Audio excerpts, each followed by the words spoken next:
মাননীয় প্রধানমন্ত্রীকে ধন্যবাদ জানাচ্ছি। সেকেন্ডারি এডুকেশন ডেভেলপমেন্ট প্রোগ্রাম হাতে নেওয়ার জন্য, একই সাথে সাথে learning acceleration programme in secondary education হাতে নেওয়ার জন্য। মাননীয় স্পিকার, আপনার মাধ্যমে আমার প্রশ্নটি হচ্ছে, একটা বিশ্ববিদ্যালয়ের শিক্ষার্থী অথবা যারা চাকরি প্রার্থীরা যখন প্রাথমিক বিদ্যালয়ে শিক্ষক হিসাবে চাকরি করতে যান, তখন সেখানে 11,000 টাকা বেসিক দিয়ে শুরু করেন বর্তমান প্রেক্ষাপটে।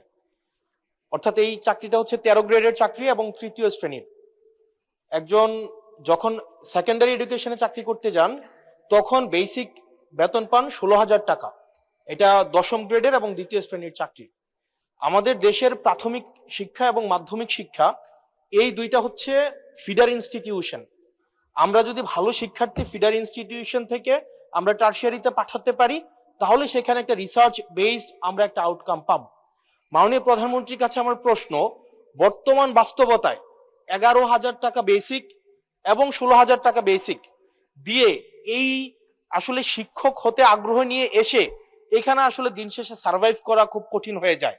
সেজন্য প্রাথমিক এবং মাধ্যমিক শিক্ষকদের বর্তমান প্রেক্ষাপটে, আপনিও বিদেশে দীর্ঘদিন থেকে এসেছেন, আপনি সেখানে শিক্ষা প্রতিষ্ঠানগুলো দেখেছেন, সেই বাস্তবতায় আমরা এই ফিডার ইনস্টিটিউশনগুলোর শিক্ষকদের মান উন্নয়নের জন্য, তাদের বেতন বৃদ্ধির জন্য, যাতে করে বেশি বেশি মানুষ বা শিক্ষার্থী এই ধরনের চাকরিগুলি করতে আগ্রহী হয়, সেটার জন্য আপনার বিশেষ কোনো পরিকল্পনা রয়েছে কিনা সেটি জানতে চাচ্ছি মাননীয় স্পিকার। মাননীয় প্রধানমন্ত্রী।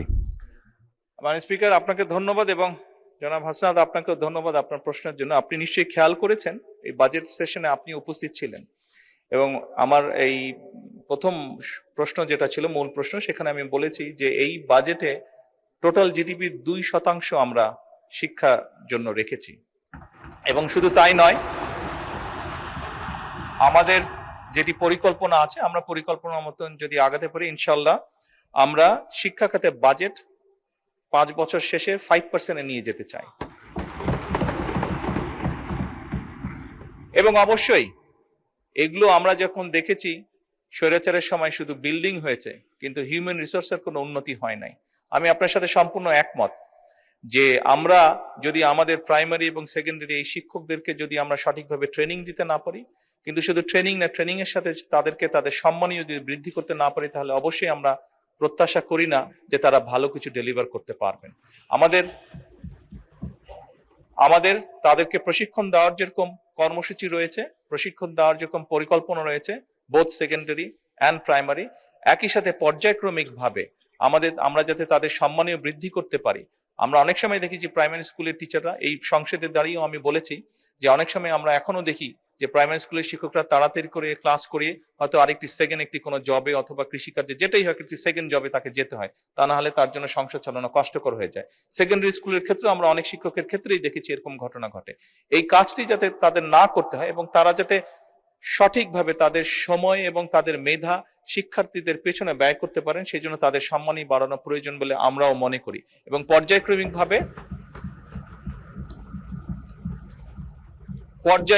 ভাবে আমরা এই কাজটি ইনশাল্লাহ করব এই দেশে। ধন্যবাদ মাননীয় স্পিকার।